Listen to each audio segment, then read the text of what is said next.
The box arrived on a Tuesday, carried in by the second footman with the careful neutrality of a man who had learned not to remark upon the things that passed through his hands in this house. It was large, too large for gloves, too flat for a hat, and wrapped in paper the color of clotted cream, tied with cord rather than ribbon. No card sat upon it, no name marked the lid. Rosalind Selwyn, Duchess of Aldbury, was alone in the morning room when it was brought to her. She had been writing letters at the small desk beneath the window, the one she preferred because it caught the eastern light and because it was the farthest seat in the house from her husband's study. She set down her pen and regarded the box for a long moment before she untied the cord. The tissue paper inside was layered with the precision of someone who understood presentation as a weapon. Rosalind folded it back with steady fingers and saw the silk. It was red.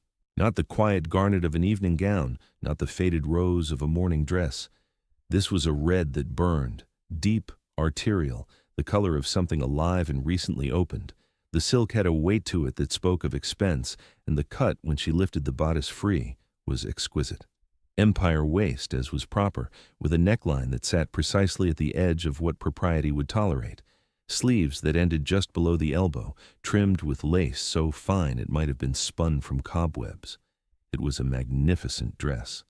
It was also, for the christening of Lord Fanshaw's daughter on Saturday, an act of war. Rosalind understood this immediately. One did not wear red to a christening. One wore white or cream or the palest blue, colors that deferred to the infant, to the sacrament, to the solemnity of the occasion. A woman who arrived at a christening in red silk would draw every eye in the chapel and hold them there. She would become the subject of the afternoon. She would be whispered about for weeks. The dress had not come from a modiste. Rosalind recognized the hand behind it the way one recognizes a familiar perfume in a room that should not contain it, not through evidence, but through the particular quality of cruelty that accompanied it. Lady Venetia Carr did not leave cards, because Lady Venetia Carr did not need to. She had spent the better part of 18 months making herself understood without ever once committing her name to paper. Rosalind laid the dress across the settee and smoothed the silk with the flat of her palm. Then she returned to her letters. She did not mention the dress to her husband at dinner that evening. This was not unusual. She mentioned very little to Julian Selwyn anymore, and he, in turn, mentioned very little to her. Their meals had acquired the careful choreography of two people who had learned to occupy the same room without occupying the same silence. He spoke of the estate when something required her attention, a tenant's roof, a boundary dispute, the draining of the lower field. She spoke of the household when something required his, a chimney that needed repointing, a request from the vicar's wife for the use of the east meadow. Between these functional exchanges lay a vast and carpeted emptiness that neither of them had named. It had not always been so. Rosalind could remember, though she tried not to, the first weeks of their marriage, when Julian had looked at her across the breakfast table with something approaching curiosity. She was the youngest daughter of Sir Lawrence Hale, possessed of good teeth, a passable dowry, and the kind of composure that older women described as breeding and younger women described as coldness. Julian had chosen her, or rather his solicitor had chosen her, from a field of candidates whose primary qualification was an absence of complication. He wanted a wife who would manage the household, appear at the necessary dinners, and refrain from making herself interesting. Rosalind had fulfilled this brief admirably. She had overseen Aldbury through the steward, Ogden, with quiet competence. She had redecorated the blue drawing room. She had learned the names of every tenant farmer's wife and every tenant farmer's eldest child, and she had remembered them, which was the part that mattered. She had done everything that was asked of her and nothing that was not, and Julian had rewarded this diligence by losing interest in her entirely within the first autumn. Lady Venetia Carr had appeared with the first frost, or rather had reappeared, because Rosalind later understood that Venetia had been there before the marriage, and during it, and that the brief interlude of the wedding and the honeymoon had been exactly that, an interlude. Venetia was a widow of independent means, sharp-featured and precise, the sort of woman who entered a room the way a blade enters a sheath, with the understanding that the space had been made for her. She and Julian were seen together at the opera. They were seen together at Tattersall's. They were not seen together at Aldbury because Julian maintained at least that boundary, but Rosalind knew, as wives in these arrangements always knew, that the boundary existed for propriety's sake and not for hers. She had never confronted him.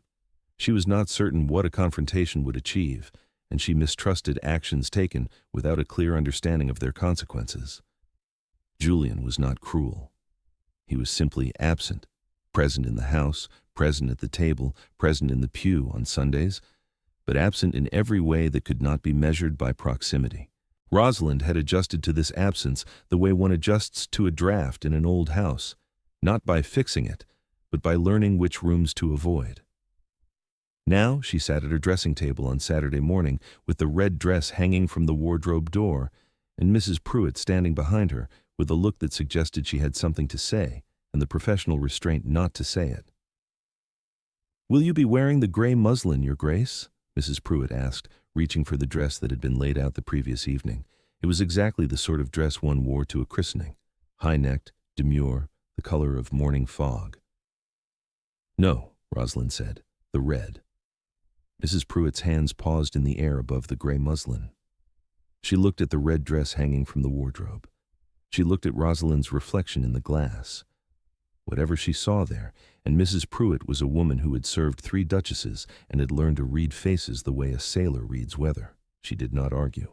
"Very well, Your Grace." The dressing took longer than usual because the red silk required different stays and a different chemise, and because Rosalind asked for her mother's pearl earrings, which had not been worn since the previous season. Mrs. Pruitt dressed her hair simply, swept up and pinned with 2 tortoiseshell combs, because the dress did not require elaboration. It made its own argument.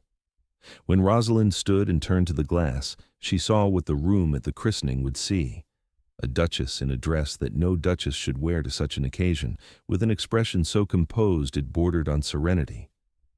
The red silk caught the light from the window and held it, glowing against her skin like embers banked in a grate. Mrs. Pruitt handed her gloves without a word. Julian was waiting in the entrance hall when Rosalind descended the staircase. He was dressed for the christening in a dark blue tailcoat with a cream waistcoat, his cravat tied with the mathematical precision that his valet applied to all things. He was examining his pocket watch when she appeared at the top of the stairs, and he closed it and looked up, and for the space of 2 heartbeats he said nothing. Then, "You are wearing red." "Yes," Rosalind said, reaching the bottom step. He studied her with an expression she could not immediately categorize. It was not anger. It was not concern. It sat somewhere between recognition and unease, as though he had opened a familiar book and found the pages rearranged. "To a christening," he said. "The carriage is ready, I believe," Rosalind replied, and walked past him to the door. The ride to St. Crispin's was conducted in silence. Julian sat opposite her, which was their custom, and his gaze moved from the window to her dress and back to the window with the regularity of a man performing calculations he could not complete. Rosalind watched the hedgerows pass and kept her hands folded in her lap. St. Crispin's stood at the edge of the village, a Norman church with a squat tower and windows that had survived 2 centuries of indifferent glaziers. The Fanshawe christening had drawn the better part of the county, Lord Fanshawe being well-liked and his wife being well-connected, and carriages lined the lane for a 1/4 mile in each direction. Rosalind could see Lady Ashton's barouche and the Countess of Bracknell's landau, and, drawn slightly apart from the others as though it preferred its own company, the neat black curricle that belonged to Lady Venetia Carr. She did not allow her gaze to linger on it. Julian handed her down from the carriage with the mechanical courtesy he applied to all physical contact between them. His hand was firm beneath her elbow, and he released it the moment her foot touched the gravel, and the withdrawal was so practiced that it no longer registered as a withdrawal at all. It was simply the way things were. They entered the church together, the heads turned. Rosalind had expected this, had in fact relied upon it, and she received the turning heads the way she received everything, with her chin level and her expression undisturbed. The red silk moved against her body as she walked, catching light from the windows, and the whispers that followed her up the aisle had the quality of wind moving through dry grass, constant, directionless, impossible to pin to any single source. Lady Fanshawe, seated in the front pew with the infant in a cascade of white lace, looked up as Rosalind approached, and her lips parted slightly. Behind her, the Countess of Bracknell leaned toward Mrs. Whitmore and said something behind her gloved hand. On the opposite side of the aisle, in the third pew from the front, Lady Venetia Carr sat with her back very straight and her face arranged into an expression of polite interest that did not quite conceal the sharp attention beneath it. Venetia had expected the dress to arrive and be worn in confusion, a woman who did not know what she was putting on, who would realize too late in the chapel, surrounded by witnesses, that she had been made a fool of. The dress was meant to announce Rosalind's ignorance to the world. She does not even know what is appropriate. She does not even understand what is being done to her. But the woman walking up the aisle of St. Crispin's did not look ignorant. She did not look confused or embarrassed or lost. She looked, Venetia realized, with a sensation that sat unpleasantly between admiration and alarm, deliberate. Rosalind took her place in the Aldbury pew. Julian sat beside her. She opened her prayer book. The christening proceeded.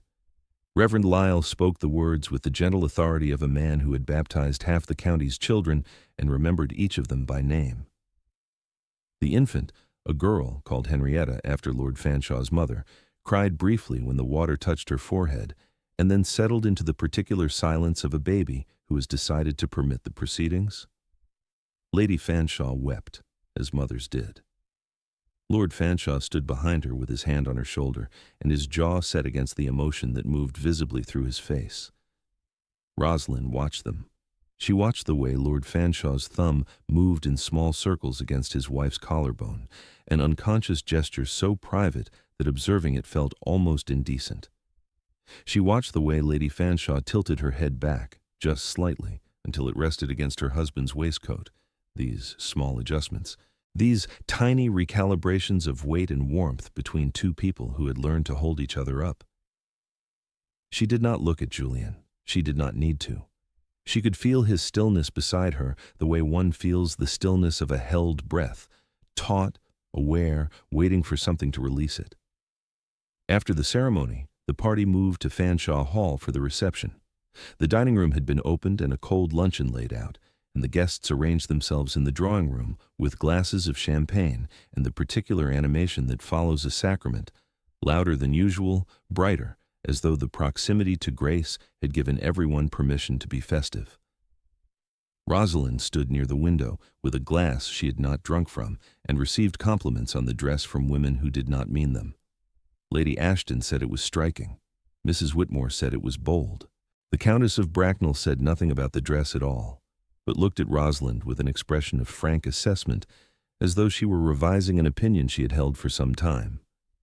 It was Lady Fanshawe who crossed the room with the baby and placed her in Rosalind's arms. "You must hold her," Lady Fanshawe said, with the particular generosity of a new mother who wishes to share her wonder. "She has been so good today. I think she rather enjoyed it." Rosalind took the child.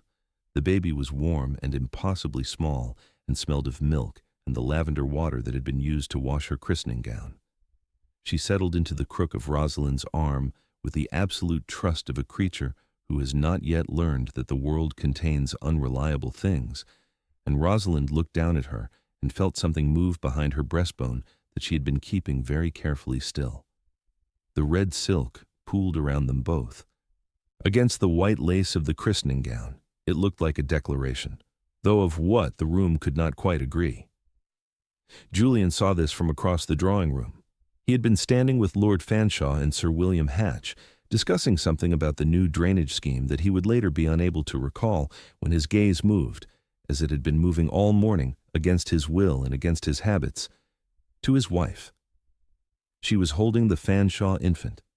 She was standing in the window light, which fell across the red silk and turned it luminous, and the baby was curled against her chest, and her face, bent over the child, wore an expression he had never seen before.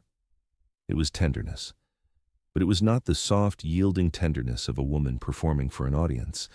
It was a tenderness defended from every direction, fierce in its quietness, private in its depth, offered to this child who was not hers and might never have an equivalent who was. Julian went white. It happened all at once, the color draining from his face, as though something had been pulled from beneath him, some foundational understanding of his marriage and his wife and himself that had, until this moment, kept everything level. He set his glass down on the nearest surface without looking at it and heard it miss the table and shatter on the floor, but the sound reached him from a great distance as though it belonged to another room. He was not embarrassed by the dress.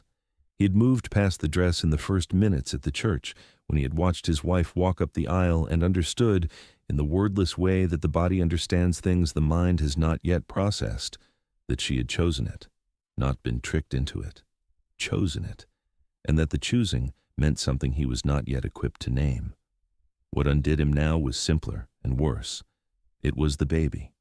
It was the look on his wife's face when she held another woman's child.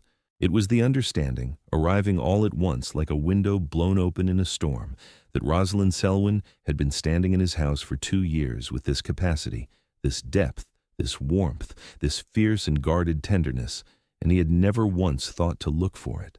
Lady Venetia watched him from across the room. She saw the color leave his face. She saw the broken glass.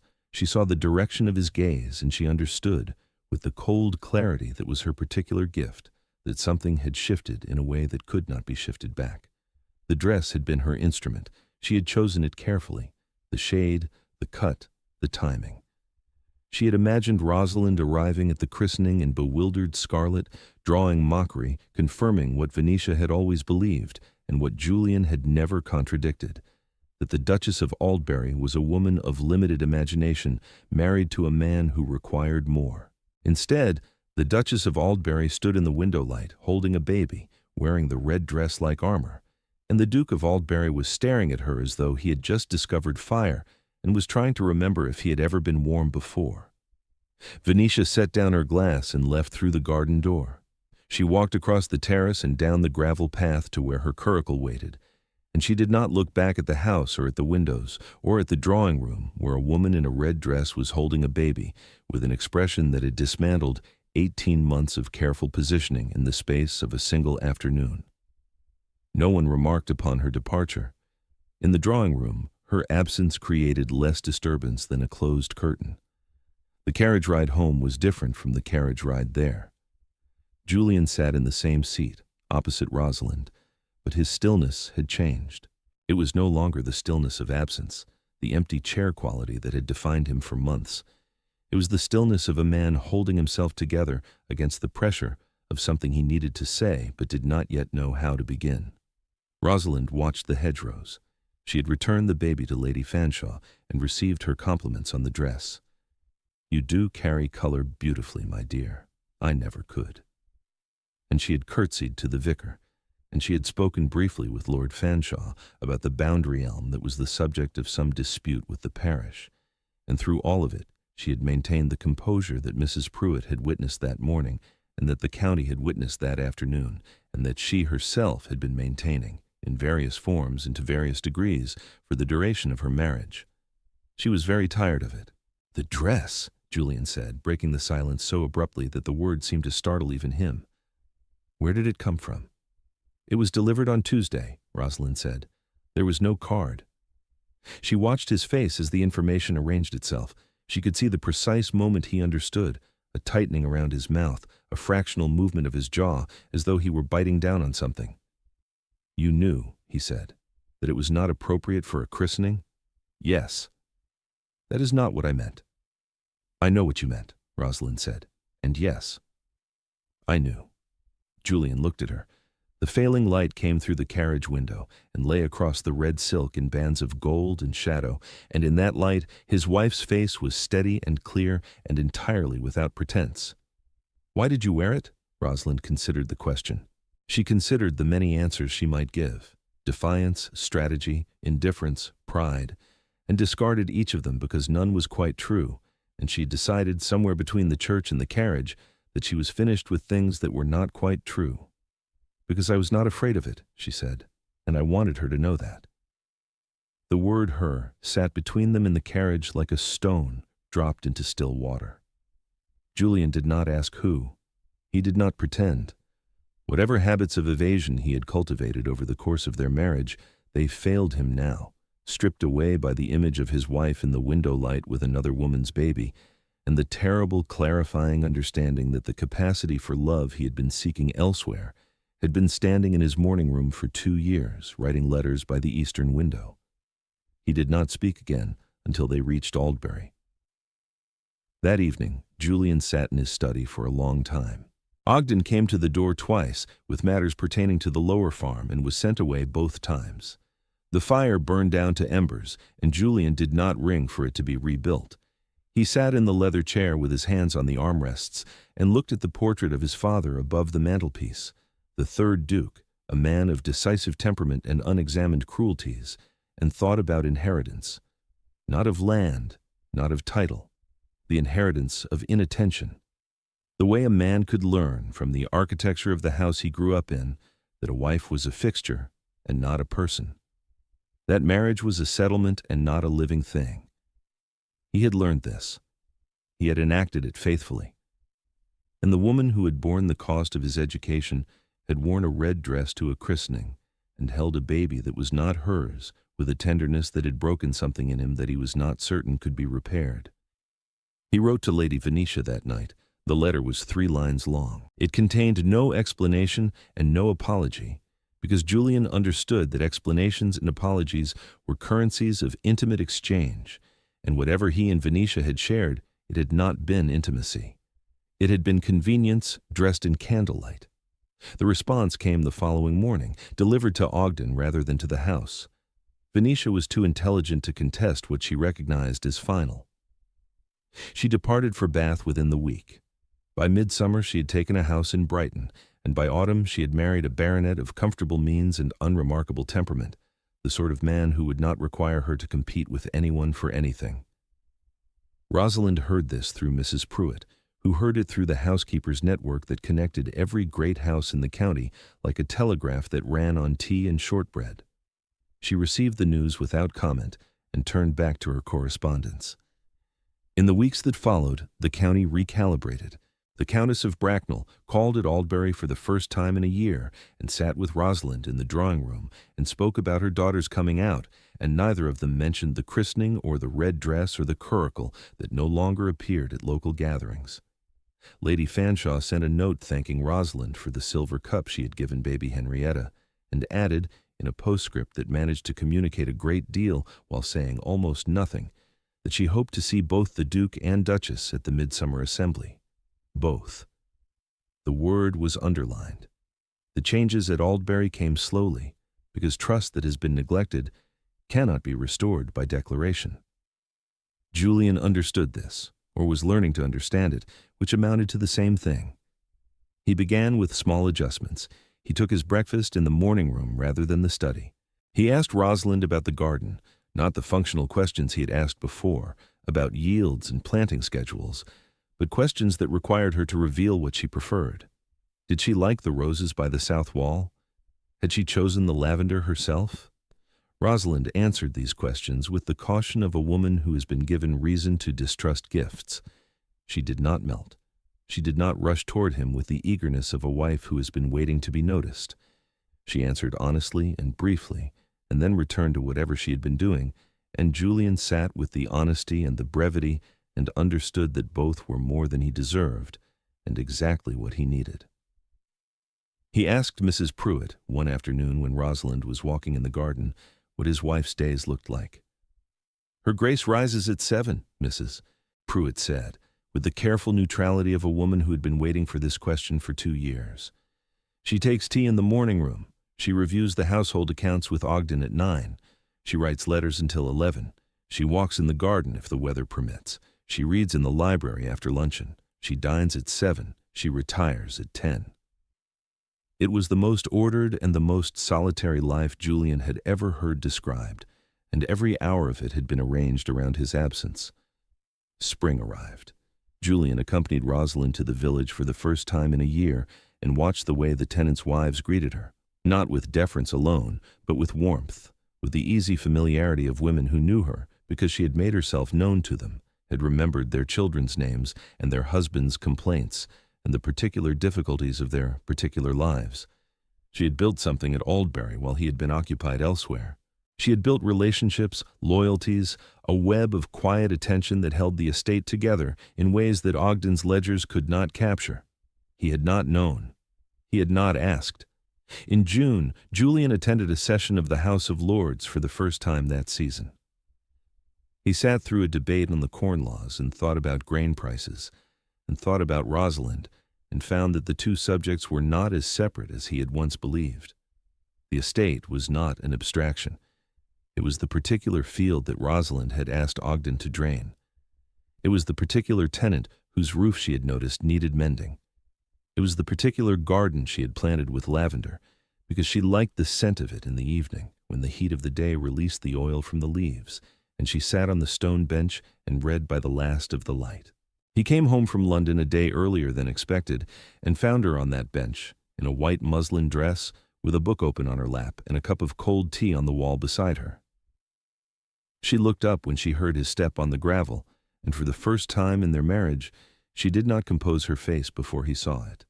The expression she wore was unguarded, not joyful, not expectant, but open, in the way that a door is open when someone has decided to stop locking it. "You are home early," she said. "Yes," Julian said. And then, because he had been practicing this sentence for the length of the journey from London and still could not find a better version, "I should like to sit with you, if you would permit it." She moved her book to make room on the bench. It was not forgiveness. It was not even acceptance, not yet. It was space, offered carefully, without promise, the way one offers a hand to someone who has been standing too long alone. Julian sat beside her. The lavender smelled of evening and warm stone, and somewhere beyond the garden wall a blackbird was singing with the particular insistence of a creature that has found something worth repeating. By autumn, they walked the grounds together in the mornings. By winter, Julian moved his correspondence to the morning room desk, the smaller one beside hers, which had sat empty since the house was furnished. They did not speak of the red dress. They did not speak of Venetia. These subjects lay beneath the surface of their days like stones beneath clear water, visible, acknowledged, undisturbed. On a cold afternoon in February, Rosalind told him she was with child. She said it plainly, standing in the library with a hand resting on the back of the chair, and Julian looked at her and felt the same sensation he had felt in the Fanshawe's drawing room. The color draining, the ground shifting, the terrible and beautiful understanding that he was in the presence of something he had almost lost. "Are you well?" he asked, and was surprised to find that his voice was not steady. "I am," she said. "Mrs. Pruitt has already begun making preparations. She has opinions." Julian laughed. It was the first time Rosalind had heard him laugh in their house, and the sound of it, startled, genuine, unperformed, altered the room in a way she had not anticipated. It made the library feel inhabited. It made the marriage feel like something that was happening to both of them, rather than something that was happening to her alone. Their daughter was born in September. In the bedchamber that Rosalind had chosen for its eastern light, Mrs. Pruitt attended. The physician came from the village, and was quietly unnecessary, as Mrs. Pruitt had predicted. Julian waited in the corridor for 11 hours, and when Mrs. Pruitt opened the door and told him he had a daughter, he did not ask about the child first. He asked about Rosalind. They called her Frances, after no one in particular, a name chosen for its own sound, rather than for an obligation it was required to carry. She had Rosalind's eyes and Julian's jaw, and a temperament that Mrs. Pruitt described as decided, which was Mrs. Pruitt's way of saying that the child knew what she wanted and would make it known. 3 years later, the red dress still hung in Rosalind's wardrobe. She had not worn it again. She had not disposed of it either, and Julian, on the single occasion he had asked about it, had received an answer that he turned over in his mind for days afterward. "It is the most honest thing anyone has ever given me," she had said. "It told me exactly what was happening and assumed I would not understand. I should like to keep it as a reminder that I did." Julian had said nothing to this because there was nothing to say that would improve upon it. On the morning of Frances's 3rd birthday, Rosalind came downstairs to find that Julian had moved the small painting from his study, the landscape of the lake at Aldbury that his mother had commissioned and that he had kept above his desk since inheriting the estate, and hung it in the morning room above the desk where Rosalind wrote her letters. She stood in front of it for a long time. Julian watched her from the doorway and did not announce himself, because he was learning, slowly, imperfectly, with the stumbling determination of a man who has wasted years and knows it, that the most important things he could offer his wife were not declarations, but adjustments. Small shifts in the architecture of their life that said, without requiring her to respond, "I see you. I see what you built while I was not looking. I would like to live in it with you." Mrs. Pruitt found the Duchess still standing before the painting when she came to discuss the arrangements for Francis's birthday tea. She noted the painting. She noted the expression on the Duchess's face. She said nothing about either, because Mrs. Pruitt had served 3 duchesses, and the lesson she had drawn from each was the same, that the truest things in a marriage are the ones that pass without commentary between 2 people who have learned, at last, to pay attention. They arrive here, like a dress worn without flinching, whenever they are ready.